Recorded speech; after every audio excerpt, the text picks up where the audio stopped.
안녕하세요, 여러분. 소울 스토리타임에 오신 것을 환영합니다. 오늘부터 우리는 신카이 마코토 원작, 아키사카 아사히 각색의 소리를 잃어버린 아이와 함께할 여정을 시작합니다. 그리움과 신비로운 세계, 우리가 좇는 목소리에 관한 이야기. 지금 시작해볼까요? 1화 미조노후치라는 마을에 있는 초등학교의 이름은 마을 이름을 그대로 딴 미조노후치 초등학교라고 한다. 원래 미조노후치는 오지라고 해야 할 정도로 시골 산골짜기에 자리하는 작디작은 마을이다. 초등학교가 하나만 있어도 충분하기 때문에 그에 딱 걸맞은 이름일지도 모른다. 목조 교사는 2차 세계대전 전에 지었다고 하는데 심하게 낡아서 운치마저 감돌 정도지만 낮에도 유령이 나올 것만 같았다. 이러니 와타세 아스나가 좋아할 리가 없다. 무서운 걸 어떡해. 창문에 비치는 자신의 얼굴도 유령으로 보일 정도다. 귀여운 큰 눈동자와 오똑한 코, 조그마한 입술, 또 얼굴에 잘 어울리는 단발머리가 이리도 사랑스러운데. 아스나 본인이 이런 생각을 한 것은 지금 6학년 교실 안에서 절찬리에 개최 중인 공개 처형으로부터 주의를 돌리기 위함일 수도 있다. 공개 처형. 또 다른 이름은 답안지 돌려주기라고 한다. 특별히 보기 드문 광경은 아니다. 기말고사 답안지를 점수 발표와 함께 학생에게 돌려주는 것뿐이다. 그렇긴 하지만 아스나는 이런 식으로 답안지를 돌려주는 것을 별로 좋아하지 않았다. 의외라고 생각할지 모른다. 하지만 공부를 못하는 사람에게 그 사람만의 이유가 있듯이 공부를 잘하는 사람에게도 그 사람 나름의 이유가 있다. 아스나의 경우 수업을 성실하게 들으면 쉽게 100점을 맞을 수 있는 정도의 시험이라고 해도 평범하게 공부해서 20, 30점을 받는 학생이 있다. 그들의 입장에서는 매번 시험에서 1등을 차지하는 아스나가 질투의 대상이 되기에 충분했다. 와타세 아스나. 담임인 이케다 선생님이 소리내어 이름을 읽었다. 아스나는 교단을 향해 삐걱거리는 마룻바닥 위를 걸어갔다. 선생님은 말을 계속 이어나갔다. 이번에도 아스나가 반에서 1등이에요. 잘했어? 고맙습니다. 또 쓸데없는 말을 한다. 마음속으로 그렇게 생각하지만 빈말로 작게 인사한다. 아니나 다를까 답안지를 받아서 자리로 돌아오는 도중에 소곤거리는 소리가 들렸다. 또 아스나가 1등이야? 역시 반장이야. 공부벌레잖아. 맞아. 그렇지 않은데. 아스나는 그렇게 생각했지만 생각만 할 뿐 말하지는 못했다.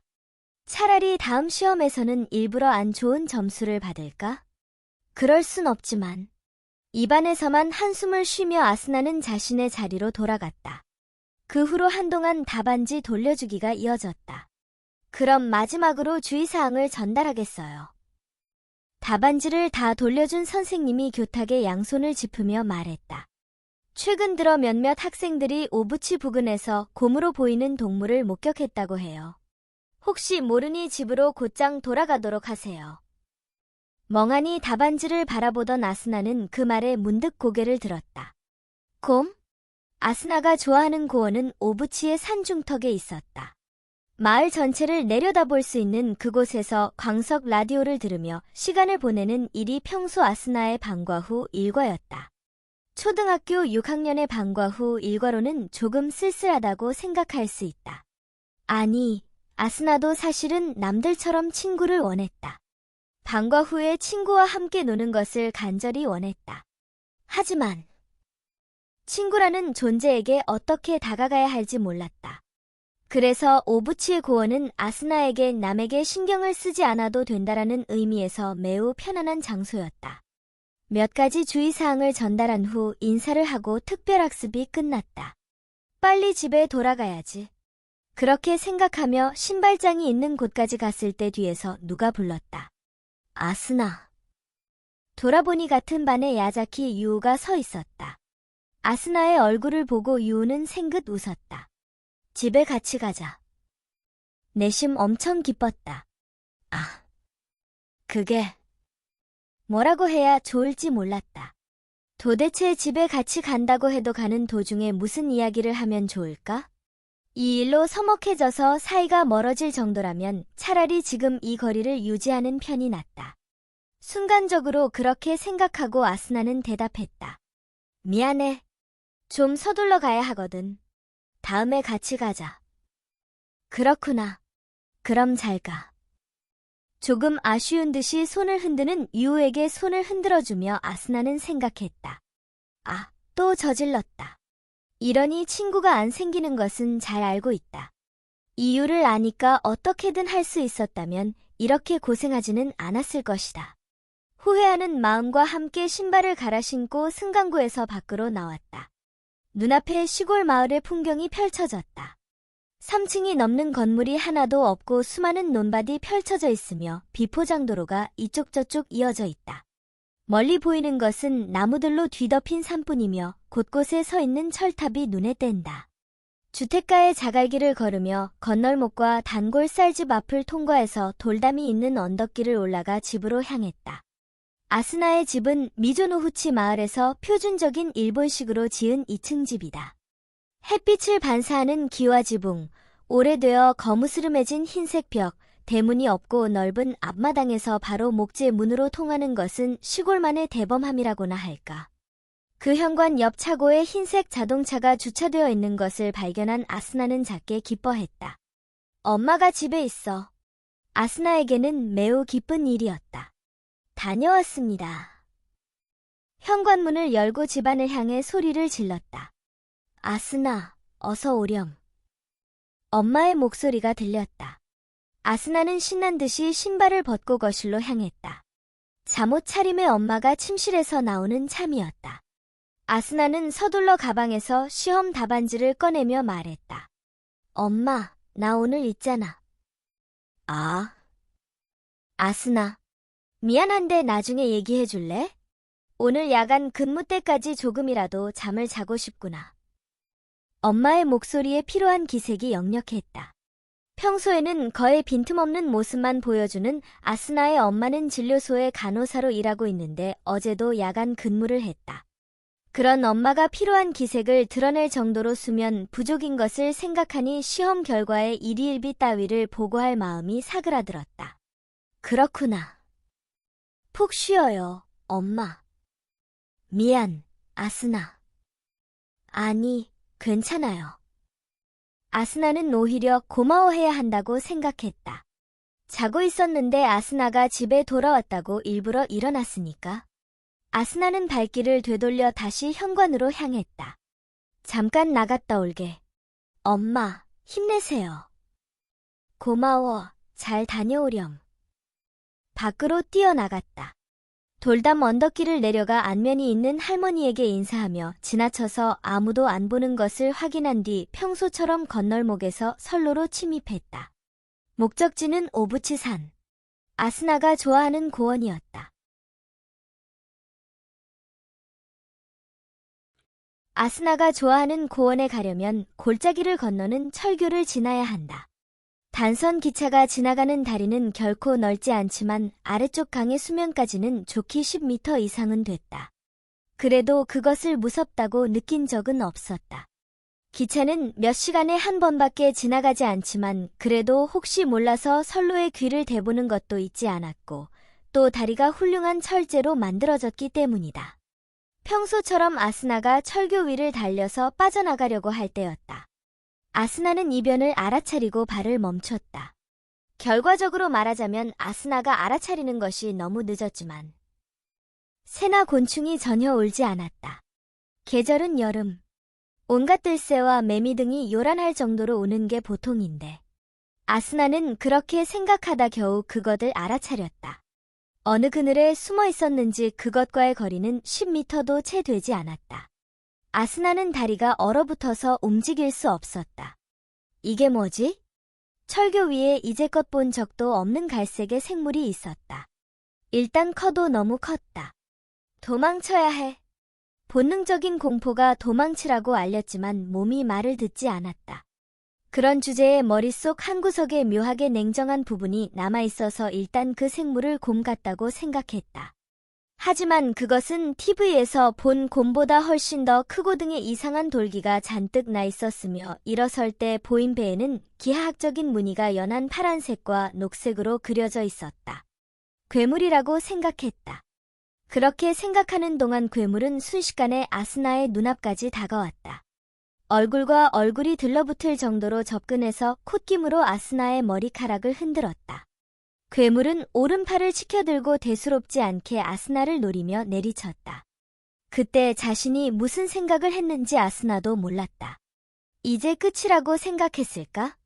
죽는다고 생각했을까? 아니면 살해당한다고 생각했을까? 어느 쪽이든 큰 차이는 없었지만 그러다 바람을 느꼈다.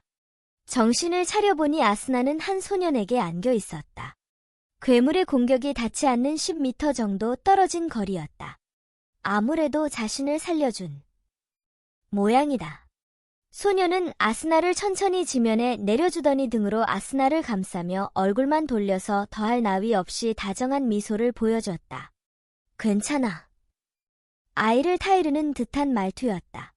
머리가 길어서 자칫하면 소녀로 착각할 것 같은 아름다운 소년이었다.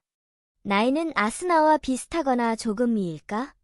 가슴이 두근거리는 것을 느꼈다. 우와, 멋있어.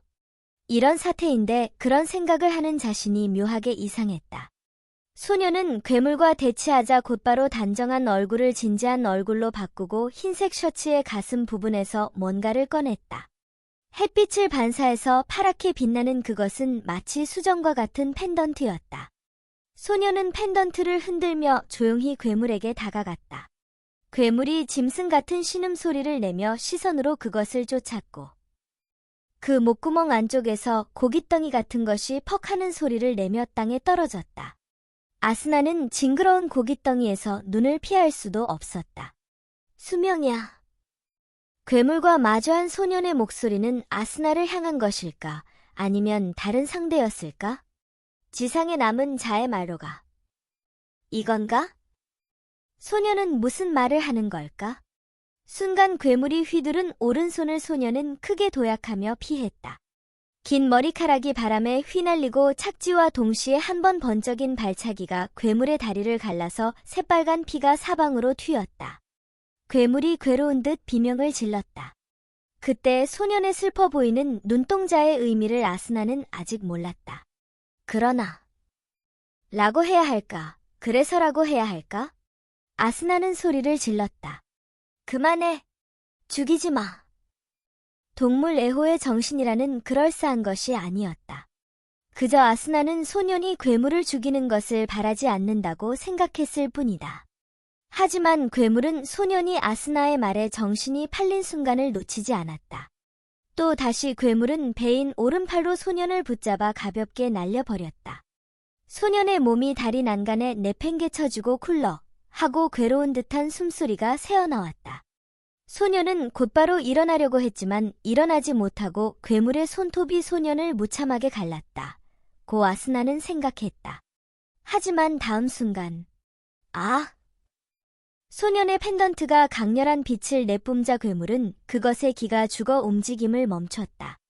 소년은 그 빛을 가두려고 하는 듯 왼손으로, 오른손은 좀 전에 일격으로 부상을 입어 축 늘어져 있었다. 펜던트를 누르려고 했지만 빛이 흘러넘쳐 버렸다. 안 돼.